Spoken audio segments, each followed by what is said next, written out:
Well, hello, fellow people of culture, and welcome back to Diecast Pedro's channel. And today we will on an episode of Tactical Talks. This is an episode dedicated to the tactic and mechanics of the gameplay. And on this episode, we will talk about the Age of Sigmar dice calculator. So on my previous episode, I've already developed this dice calculator, but compatible for the third edition. And so on this episode, I've already made the update, which is for the fourth edition, and there's a lot of change, especially on the interface, and the mechanics are also much more simpler. For this episode, I will make two parts. The first one is about the tutorial of how to use the calculator and what you can get from the table and also graphic of the result. And the later one, we will talk much more deeper about the formula that will be used in the development of this calculator. So maybe some of you who want to do tweaking on the formula and make any update or upgrade. So now let's see what's inside this dice calculator. Now you see I've made several tabs below, starting from all hit, wound, save, damage, ward, and permutation. You don't have to take a look at all of this because all these tabs will be used for the formula and the mechanics behind this uh, this calculator. All you need to see right now is on this all tab, and on the left top side you can see this one big table which show name model A. For this sample, I took a Kurnot Hunter with Great Sword, consists of 220 points and 3 models. The first row is the attack characteristic, and you can see several columns here. The type there will be 3 choices between fixed, variable, and fixed combination of fixed and variable. If you choose the fixed one, then the number of attack is already determined in certain number, for example 4, 3, or 2 or 1.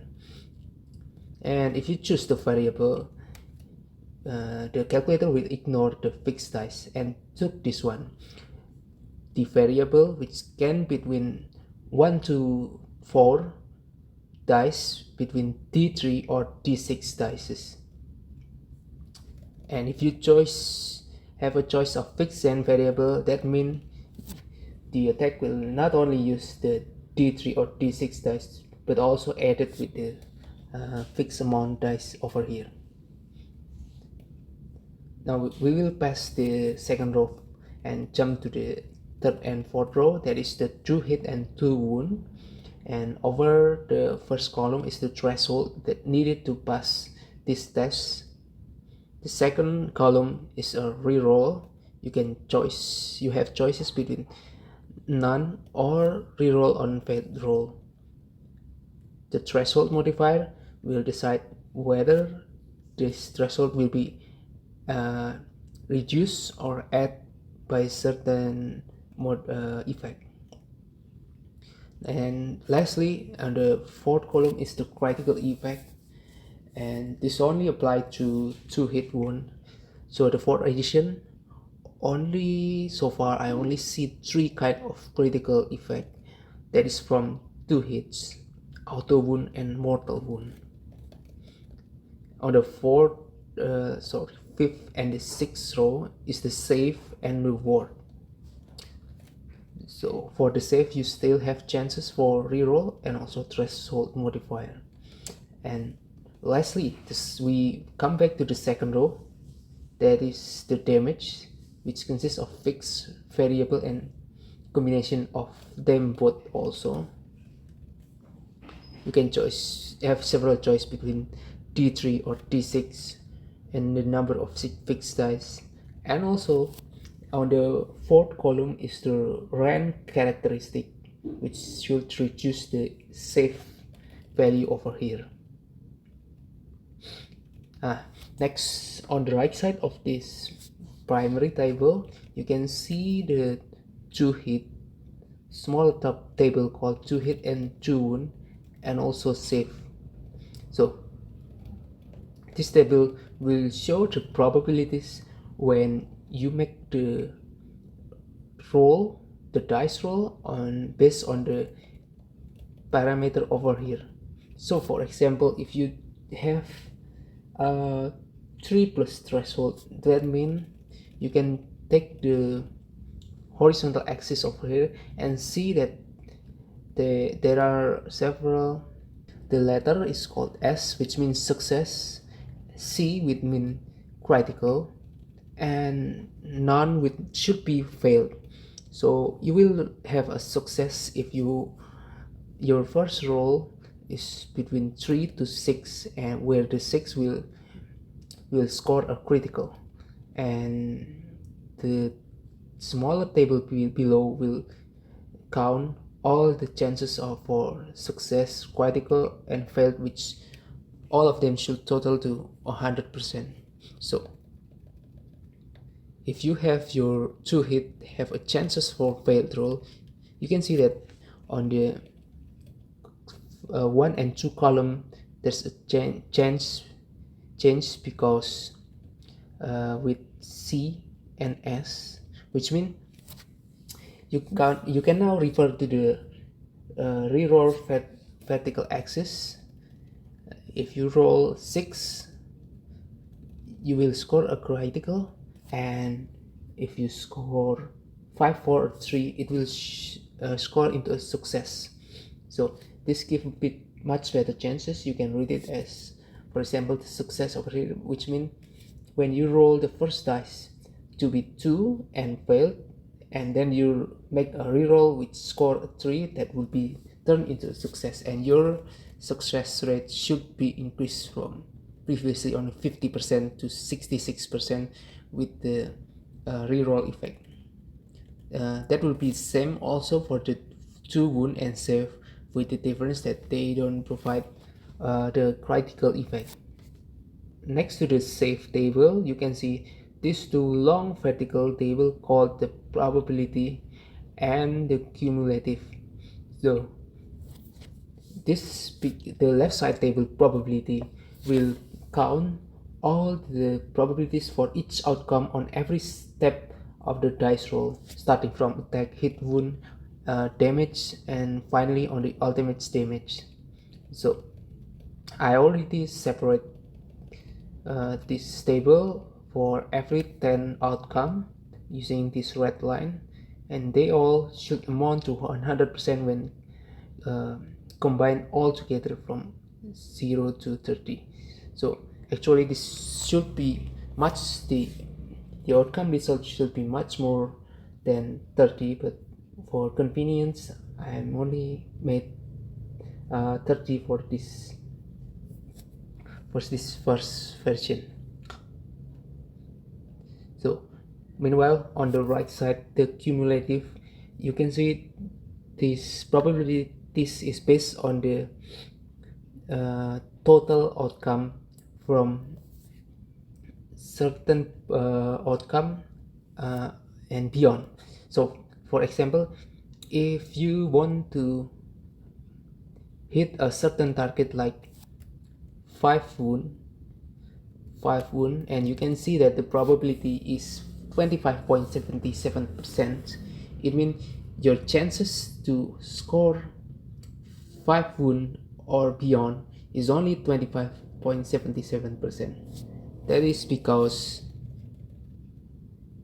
you can see on the left side that most of your chances fall within 4 and less. So you only got chances on by counting total from the 5 and beyond that number. And next to these probabilities and cumulative, I made a table which show the ultimate damage cumulative chart. This will show you the total ultimate damage, the graph of the total ultimate damage there are two model A and model B. So for this table I've already made two exactly same table, the model A, which is coded by blue color, and model B, which is coded by red color. This using these two tables, you can compare exactly two models and see the result of both of them. And for example, if you see on this 4 ultimate damage, the red one seems to perform much better than the blue one. The red is the model B compared to the model A. And finally, below the chart, you can see an extra table called the cumulative difference, which is the difference between every outcome on every stage between the model A and model B. For the cumulative difference are coded with very distinctive color between light blue, light red, and also dark blue and dark red. So you can see over here, if the color turns to be light blue, the difference is less than 10% in favor of the blue model. So the blue model is the the first model, and if the color turns to be light red, that means difference is less than 10% in favor for the red one. And as you can guess, with the darker red and blue, the difference is beyond 10% in favor for its respective model. So if you see this outcome, this table, you can see that the difference is mostly in favor for the blue model. But for the ultimate damage, it seems that the outcome is in favor for the red model. Uh, this is exactly in parallel, in conjunction with the graph itself, which show where although red are fall behind on 0 to 2 outcome, as you can see here, but the red model seems to be perform much better on a higher outcome. I think that's all I can share to you for this 4th edition dice calculator. Any feedback from all of you will be greatly received by me, and if you any requests to add or maybe tweak the formula itself, you can comment on the comment section of this video. So and maybe I can have time to make improvement more on this dice calculator to be much more flexible and more compatible with the real condition of the gameplay itself. Now I also will share this dice calculator file on the description box of this video, so you can all download this file and also use this freely. So I think that's all from me, and I hope this video will be useful for all of you, and we will catch up again on another episode. Thank you all.